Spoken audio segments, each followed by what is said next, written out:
50 से ज़्यादा इंटरव्यूज़ मैंने दिए हैं पूरे सोशल मीडिया पे। ये गाड़ी वायरल हुई है और पाकिस्तान का नाम इसने रोशन किया है।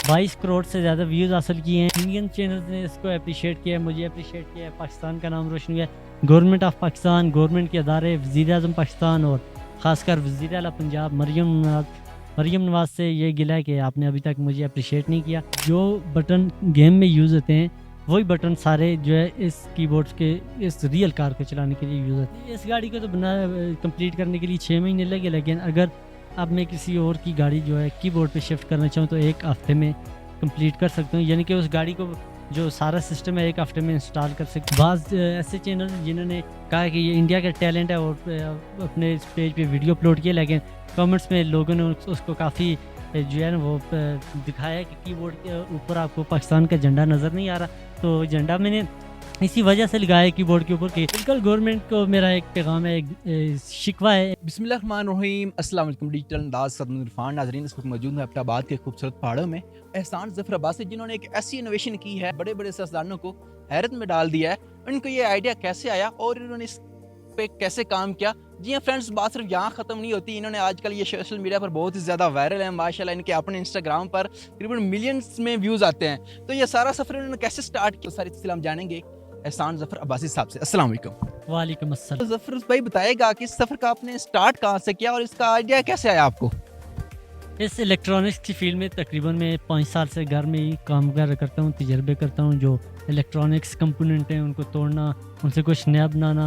अच्छा, घर में मैंने एक छोटी सी लैब बनाई है जिसके अंदर सारा इलेक्ट्रॉनिक्स का सामान पड़ा हुआ है और उसी पे मैं तजर्बे वगैरह करता हूँ। फिर गाड़ी ले ली थी और आहिस्ता आहिस्ता फिर गाड़ी के साथ तजर्बे वगैरह करने शुरू कर दिए और गाड़ी के साथ तजर्बा किया। जो सबसे बड़ा मेरा तजर्बा है, जो दुनिया में सिर्फ एक गाड़ी है जो कंप्यूटर के कीबोर्ड से चलती है। सिस्टम का आइडिया मुझे आया कि एक तो ये दुनिया में सबसे यूनिक होगा अगर कामयाब हो जाता है कीबोर्ड से गाड़ी को चलाना।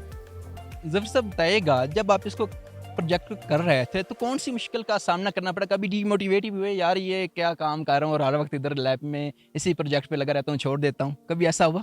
नहीं, क्योंकि जब मैंने स्टार्ट किया है तो मैंने कहा अगर ये कंप्लीट हो जाता है तो हो सकता है ये बहुत बिल्कुल। लेकिन ये मैंने सोचा था वायरल हो गया, लेकिन इतना नहीं सोचा कि इतना ज़्यादा वायरल हो जाएगा। बिल्कुल, तो इस पे काम किया है। ज़ाहिर सी बात है, आप जब कोई नई चीज़ बनाते थे उसमें आपको मुश्किलात का सामना करना पड़ता है और जब आप प्रैक्टिकल करते हैं तो प्रैक्टिकल के ज़रिए आप अपनी मुश्किलात को आसान कर सकते हैं।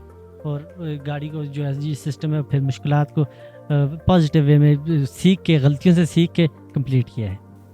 बहुत अच्छा, बहुत खूब। ज़फ़र भाई बताइएगा, जब आपने ये काम स्टार्ट किया तो इस पे कितनी इन्वेस्टमेंट आई और इस पे टाइम कितना लगा आपका? टाइम तकरीबन 6 महीने का ये पूरा प्रोजेक्ट है। 6 महीने बाद कंप्लीट हुआ और जो इन्वेस्टमेंट है वो तकरीबन पाकिस्तानी 3 लाख के करीब और डॉलर में अगर बात की जाए तो $1000 के करीब। ऐसा क्या था इसमें जो आपने 3 लाख इन्वेस्टमेंट कर दी और वो इन्वेस्टमेंट कहाँ से ली आपने?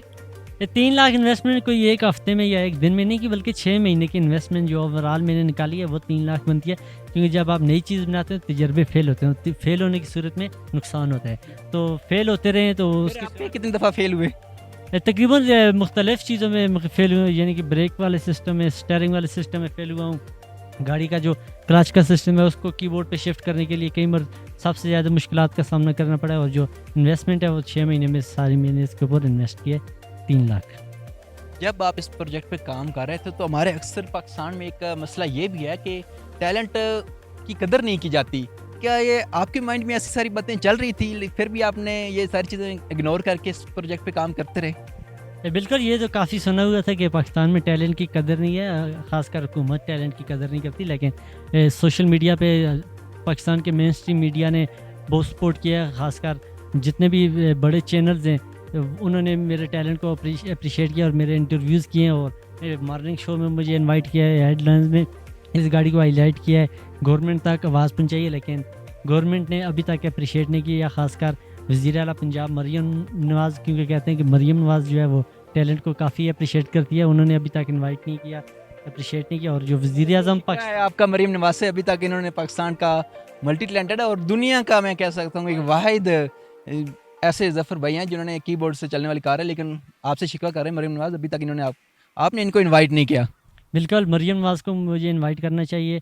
तो जो वज़ीर-ए-आज़म पाकिस्तान है, हुकूमती इदारे हैं, उनको चाहिए कि मेरे टैलेंट को अप्रिशिएट करें और मुझे सपोर्ट करें।